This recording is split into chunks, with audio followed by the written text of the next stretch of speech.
worrisome? Well,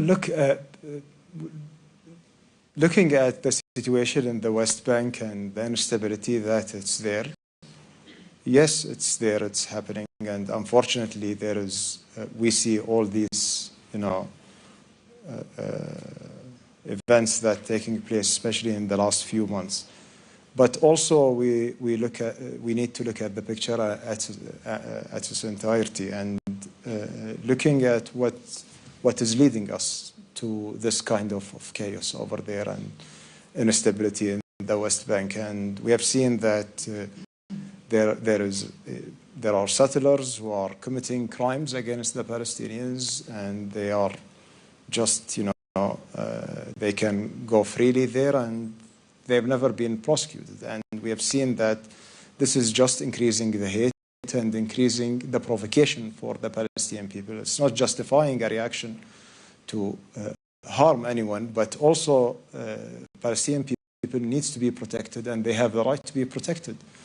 And any Palestinian government that will take over, whether it's in the West Bank and Gaza, if they will be hindered and handcuffed and undermined by the Israelis, it will never work this way. That's why we've been talking about sustainable solution that can create peace, gives the Palestinians their right, give the security assurances and the guarantees for the Israelis. And we wanted to see a region where the Israelis and the Palestinians living side by side peacefully. We also have to look at the developments that are moving in the right direction. I started with thanking you for the Gaza ceasefire being instrumental there. I know how hard you have worked on this, and also the ceasefire and the hostages. In the last months, we also have seen big changes in the rest or in the Levant, with new president in Lebanon, Hezbollah being weakened, Hamas is weakened also in Gaza, and then we have a new leadership in Damascus. And I think you were just visiting in Damascus before you came here. And I think Qatar and you yourself have been very clear on former President Assad. I don't think you had started any kind of rapprochement there. So I guess you also are someone that the new government in Damascus is listening to. So what is your take? Are you cautiously optimistic that there will be an inclusive approach and not the winner takes it all?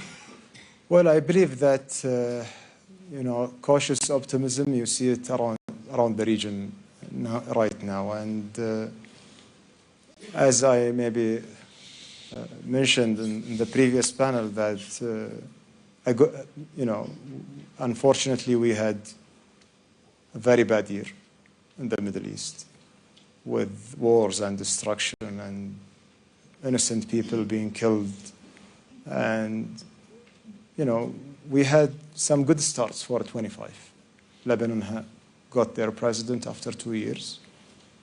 Syria, we have seen a collapse of a brutal regime that killed and displaced his own people.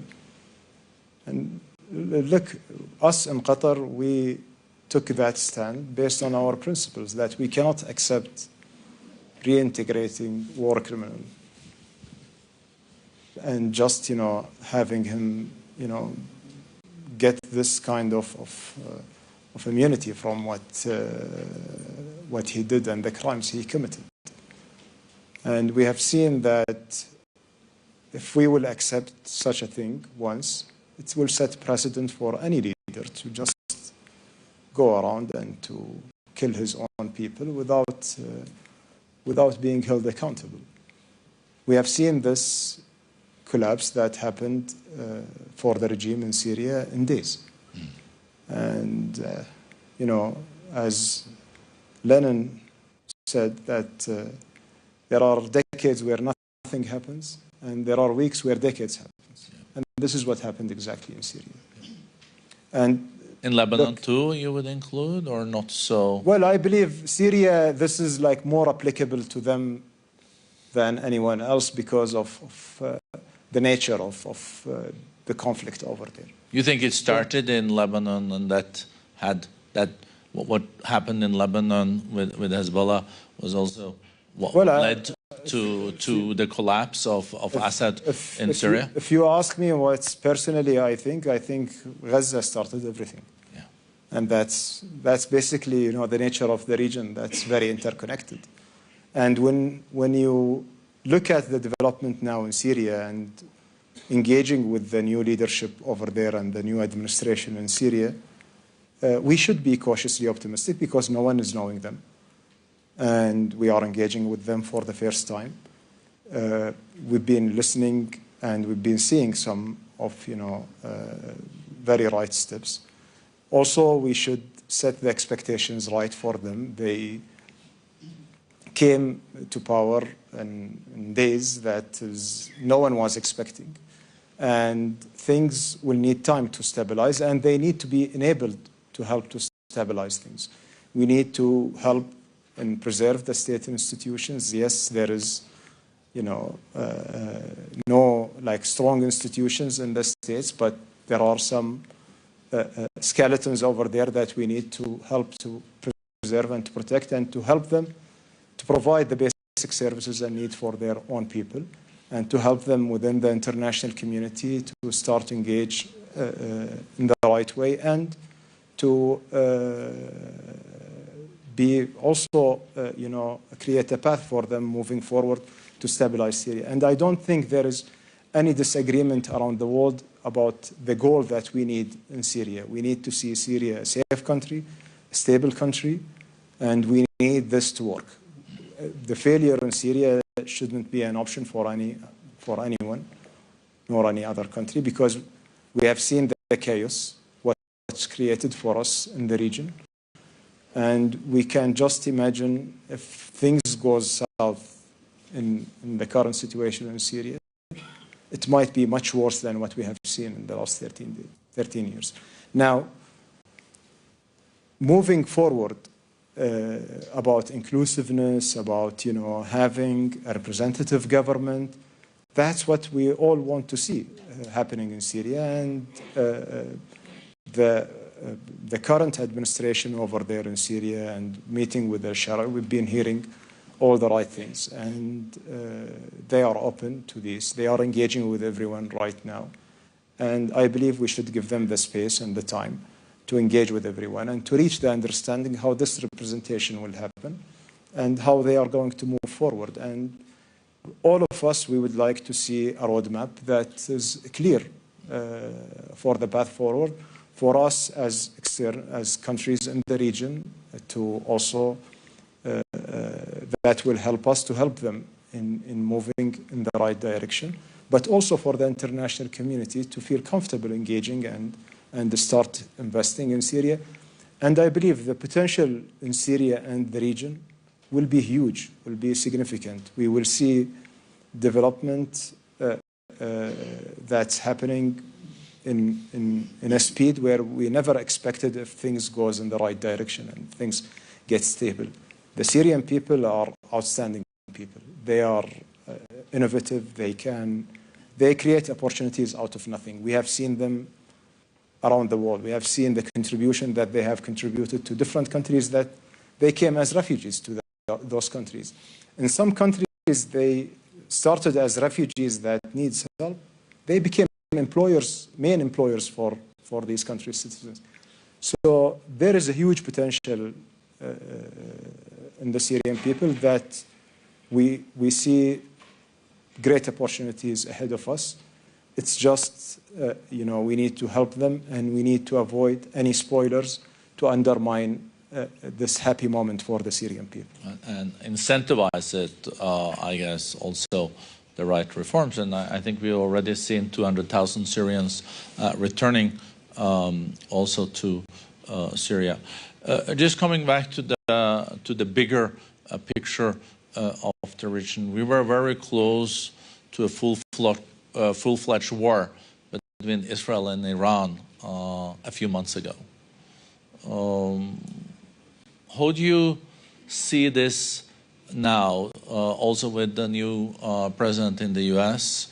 Trump was not in favor of the JSPOA, so he killed that one last time he was president. But at the same time, he also saying that he wants peace, no wars. How worried are you about a full-fledged war between Israel and Iran? Is it now unlikely, but with huge consequences if it happens, or is that wishful thinking? I think that looking, at what happened in the last year, any attack on any country in the region, whether it's Iran or in Israel, is just increasing the likelihood and the probability for a full-fledged war. And we should avoid this and prevent this from happening. Now, we have been through multiple events where things were heated up and it got diffused. I hope that we diffuse this completely now. Now, what's happening in Gaza and the ceasefire is a positive development that's happened for the region that we need to build on it. Now, from our perspective as State of Qatar, we are a small country. We are punching above your weight, huh? No, it's about, depends what scale you are using for our weight. Anyway, but we are situated in a region that it's unfortunately it's not. Thankfully, we have a stable GCC, but when you look at the extended region, it's unstable, it's turbulent, and there are ancient wars, proxies, state actors, non-state actors. Our whole foreign policy stands for mediation, facilitation, and keeping open communication with everyone to bring peace through mediation, not through wars.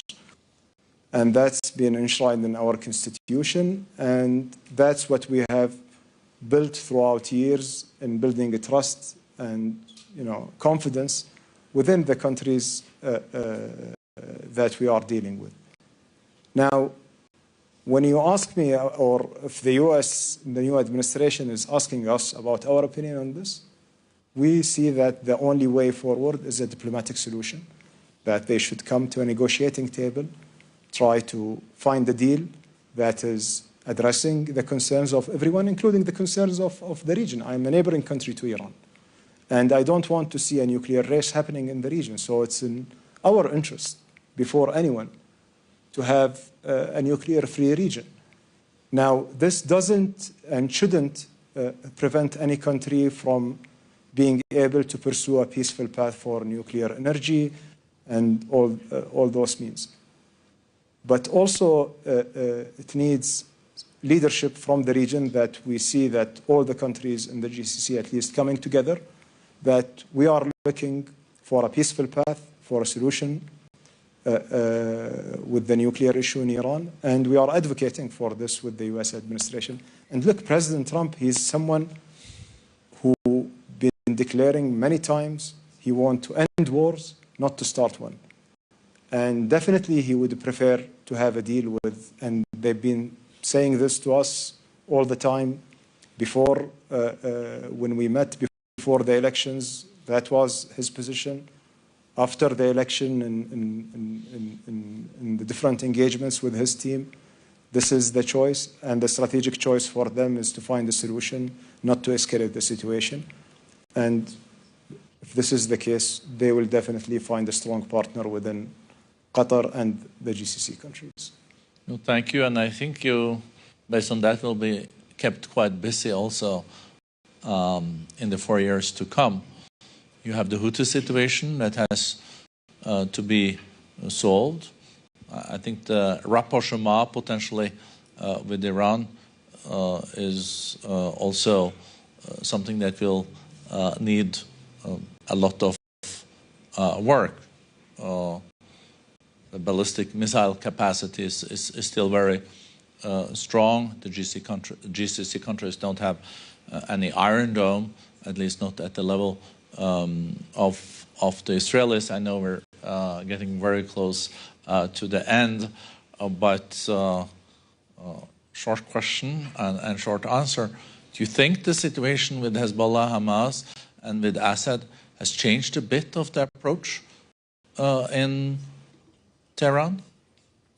Well, I don't think that, you know, this is something for me to comment on. I'm someone who is trying to bring peace to the region, someone who is trying to keep open communication channel with everyone, and I hope to see a stable region and prosperous future for our people.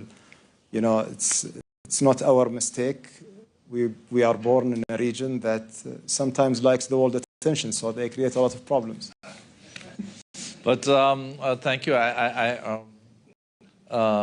for a very wise answer from future peace and reconciliation facilitator. Thank you so much, Sheikh Mohammed, for joining us. Thank you for your leadership. Thank you for also your friendship. I think we will see more from you in the years to come. So thank you so much for joining us.